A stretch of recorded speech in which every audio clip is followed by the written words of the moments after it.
যখন এই মেয়েটি আত্মাদের উপর গবেষণা করতে এসেছিল তখন পণ্ডিতজিকে আত্মা সম্পর্কে জিজ্ঞাসা করছিল। হঠাৎ পণ্ডিতজির পা থেমে গেল যেখানে একটি গাছে বন্দি একটি মেয়ের আত্মা বারবার সাহায্যের জন্য তাকে ডাকছিল। তিনি থামলেন এবং সেখানে করা তন্ত্র দূর করার পর তিনি সে কাগজের টুকরোটি নিয়ে তার ল্যাবে আসেন এবং মেয়েটিকে কোনো প্রক্রিয়ায় মুক্ত করেন। পণ্ডিতজি যখন আত্মাটিকে নিজের সম্পর্কে জিজ্ঞাসা করলেন তখন তিনি বললেন যে তার কাকা গুরুজিকে কিভাবে বলেছিলেন যে এখন আমাকে আমার বাবা মায়ের প্রতি শোধ নিতে হবে। তিনি যখন গাছে বন্দি থাকার কারণ জিজ্ঞাসা করলেন তখন তিনি বললেন যে পণ্ডিতজি, আমার মৃত্যুর পর যখন আমার আত্মা শরীর থেকে বেরিয়ে আসে তখন আমি তাদের সবাইকে হত্যা করার সিদ্ধান্ত নিই এবং তাদের কাছে যাই। তারপর তারা আমাকে পেরেক দিয়ে চিরতরে সেই গাছে বন্দি করে রাখে। এখন গুরুজি, আপনাকে আমার বাবা মায়ের প্রতিশোধ নিতে তাদের সাহায্য করতে হবে। তারপর পণ্ডিতজি তাকে বললেন যে ঠিক আছে, কিন্তু তোমার একটি দেহ দরকার। ছোট মেয়েটি সবসময় তার বোনের সাথে কথা বলতো, কিন্তু একদিন ভুল করে কেউ এটিকে খারাপ বোতল ভেবে ফেলে দেয়, যে একজন আবর্জনা ব্যবসায়ী খুঁজে পেয়েছিল। মেয়েটি সর্বত্র সেই বোতলটি খুঁজছিল কিন্তু সেটা খুঁজে পারছিল না।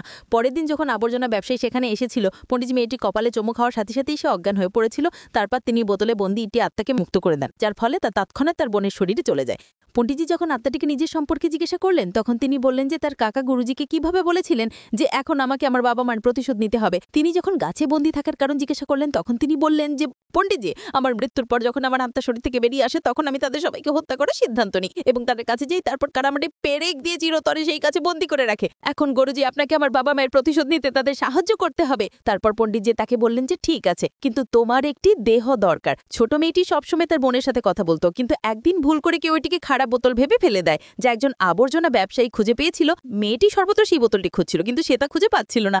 পরের দিন যখন আবর্জনা ব্যবসায়ী সেখানে এসেছিল, পণ্ডিতজি মেয়েটির কপালে চুমু খাওয়ার সাথে সাথেই সে অজ্ঞান হয়ে পড়েছিল। তারপর তিনি বোতলে বন্দি আত্মাকে মুক্ত করে দেন, যার ফলে তা তৎক্ষণাৎ তার বোনের শরীরে চলে যায়। পণ্ডিতজি তাকে কিছু বোঝানোর আগে আত্মাটি অদৃশ্য হয়ে যায় এবং মাটি লুটিয়ে গিয়ে হনুমান চালিসা পাঠ করতে শুরু করে। ছোট মেয়েটি আঘাতের কারণে হাসপাতালে ছিল। তারপর পণ্ডিতজি তাদের দুজনকেই বলেন যে আজ তোমার সুস্থতার কারণে মেয়েটির জীবন ঝুঁকির মধ্যে রয়েছে।